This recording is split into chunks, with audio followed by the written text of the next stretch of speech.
that even mean, Bowers Game Corner?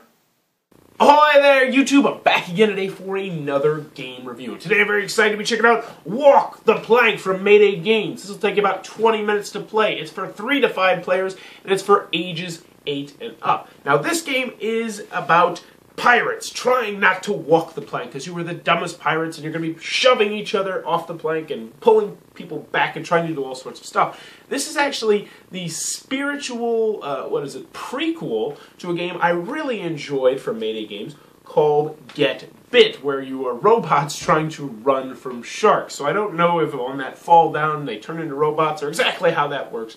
But this is a filler game, as you can tell from the 20-minute time link. Is it good? I don't know. Let's open it up and see how it works.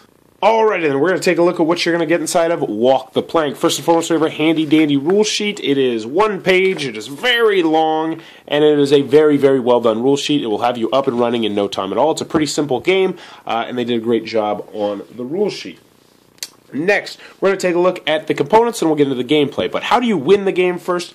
Well, in this game, what you're going to be trying to do is you're going to be trying to shove all of the other pirates into Davy Jones' locker. Nom nom nom nom. Because once you are shoved into Davy Jones' locker, your meeple will be eliminated. Now, each player is going to start with 3 of these pirate meeples. Which, as you can see, kind of look like pirates. They come in the various different colors. They're also going to start off with 10 cards, which I will get to in a little bit. But oh, that one doesn't go in there. Oh yeah, it does. You're going to start off with 10 cards, which will have the corresponding color to your meeples, and you're going to put all the pirates who are starting onto the ship, which is this big wooden plank right here. And what you're attempting to do is not walk the plank, hence the name of the game, Walk the Plank. And this is the plank right here. It is 3 spots on the plank, but it will be shrinking and it will be growing based on what cards you play. Also, we have our first turn marker right here.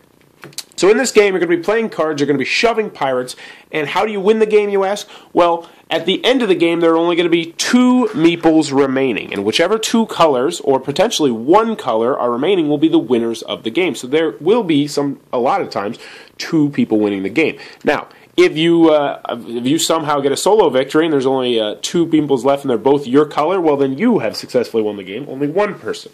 So that is how the game is played. So on your turn, what you're going to do is you are going to play 3 of your cards, which we'll take a look at in a minute. You're going to play them, and this is a programming game, so you're going to play them in the order that you would like to play them. And so essentially, you're going to be trying to predict what other people are going to do in some instances in order to play your cards. Now, one unique thing I want to mention about this game before we get into the cards and the gameplay is that when taking your turns, you're actually going to go clockwise, which is, pretty standard thing. You're going to go around the board clockwise. However, when you're moving the first player token, you're actually going to move it counterclockwise. So that's one thing, if you're listening to this just for the rules, to pay special attention to, is that turn order goes clockwise, but when moving the first player token, it actually goes counterclockwise. So there you go. Now, let's take a look at these 10 cards so we can show you exactly how this works. Now, each person is going to get their own set of 10 cards, and they will all be the same. So all these cards are the same based on what color you are, so we can set those to the side. So, the first card we have is Run Around. When you play this, you are either going to run left 1 spot, or you're going to run right 1 spot. Now, you'd say, why would you possibly want to run right? Because that takes you closer to Davy Jones' locker. That's bad, right?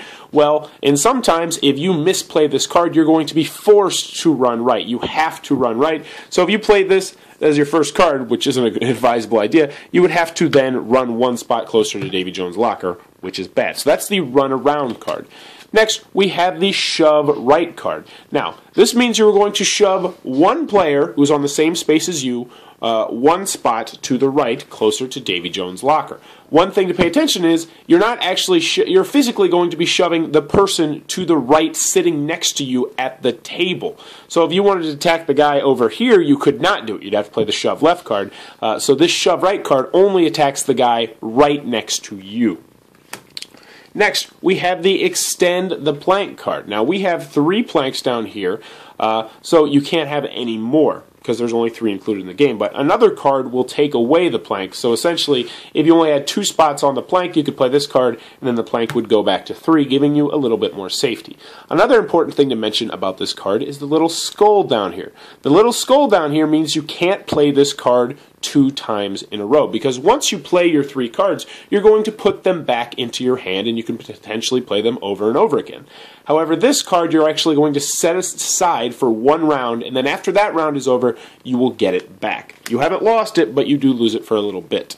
Next, we have the Charge card, which is one of my favorite cards. Essentially, what this means is, and I'll give you a little example here, is if I played this card, and let's pretend I'm green, which I am, I would run forward 1 space and bump into someone. So let's pretend I'm right here. I would go boop, and then the red guy would go bam. So I essentially knocked him 1 space forward.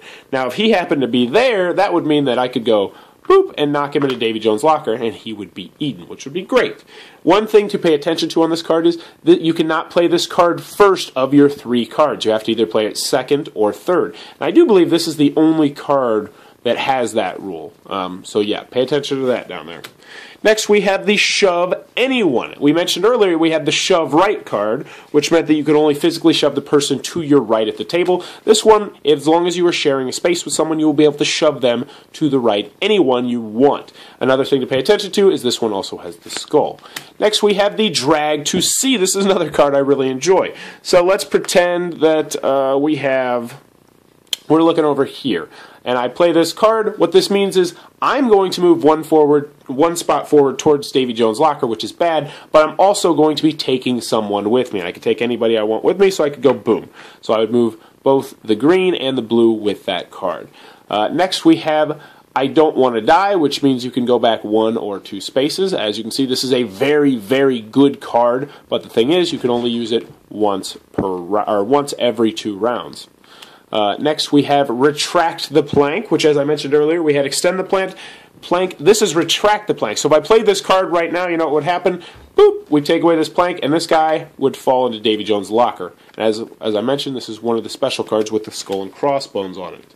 2 more cards left. We have Shove Left, pretty self-explanatory, meaning you can only shove someone physically at the table to your left. The person next to you, and then Pull to Ship. This one is actually going to help. You're going to grab someone, and then you're going to physically pull them 1 spot back. So if green and blue were both here, and you played this card, you would have to pull green and blue back. And that are the cards in the game. What you're going to be doing is you're going to be laying down 3 cards on your turn in whatever order you choose to do them. And then whoever has the first player token is going to do it first, and then everyone else is going to play theirs, and you're going to continue to go around and around and around, and eventually everyone is going to be eliminated from the game except for 2 of the pirates. The 2 remaining pirates are going to be the winners of the game. Those 2 colors will be a shared victory. And that, in a nutshell, is how you play Walk the Plank. Alrighty then, Walk the Plank from Mayday Games. What are my final thoughts? Let's go over the pros, let's go over the cons. First, from the con side, the game's not going to be for everybody for a variety of different reasons. It is a very light filler game. I think this would absolutely fall into the light filler game category. There is strategy, but it's barely scratching the surface, which is not going to be for everyone. Also, the pirate theme. Some people just aren't going to be into the pirate theme because, let's be honest, people have done it over and over and over and over and over again. Last but not least, this is a pretty random game once you get to 5 players. A lot of stuff is going to be happening, and you're going to try your best, I will say, to try and plan what's going to happen because this is a programming game. But let's be honest, on that 3rd card, you're really just kind of hoping that whatever you plan works out. Moving on to the pros, though, I really enjoyed Walk the Plank. I liked it an awful lot. I really enjoyed Get Bit. I really enjoyed this game. And I feel like they both they go together very, very well. One thing I will say about Get Bit is I think it definitely has a younger age range because I can play that with my 4 and 5-year-olds in my preschool classroom. This, I don't really think that is doable. I think this is maybe a 6, 7, 8-year-old kind of game. That being said, this is a fantastic family game. This is a lot of fun. You know, you're pushing each other and you're grabbing each other and pulling them back to the ship, and then you're cutting the plank off, and like 2 or 3 people will fall off. They'll be like, ah, ha, ha, I played that at the right time. But that being said, even though it is a family game, it absolutely is a great filler game for game night as well. This is one that I brought out on game night, and it went over exceedingly well. This is another one that I also brought into my youth group with 10 to 13-year-olds. They absolutely loved this game. They thought it was an absolute blast. One more thing I forgot to mention on the cons, though, is that it is a shared victory game, which is not going to be everybody's cup of tea. Sorry, I forgot to mention that. Because some people just don't like to share victories. Now, granted, you can win by yourself, but most of the time that's probably not going to happen, especially if you bump up the player count to, say, 4 or 5. In a 3-player game, you got a pretty decent shot at doing it, but regular in a 4 to 5 player game, it doesn't happen too often. I like the artwork, I like the components, I like the theme, I like the fact it's a great filler game, a great family game. I just really enjoyed this game overall. It's definitely going to find its way on to my show. Walk the Plank from Mayday Games, an absolute thumbs up. Definitely check it out if you're in the market for a filler game or a family game, because it definitely will fit both of those bills.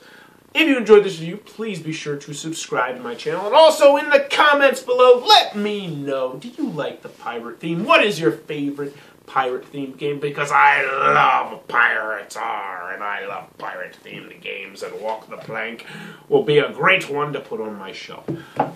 As always, thanks for your time, YouTube. Oh, that was the review for Walk the Plank from Mayday Games. It's a great filler I highly recommend, especially if you're drinking with it. Sorry.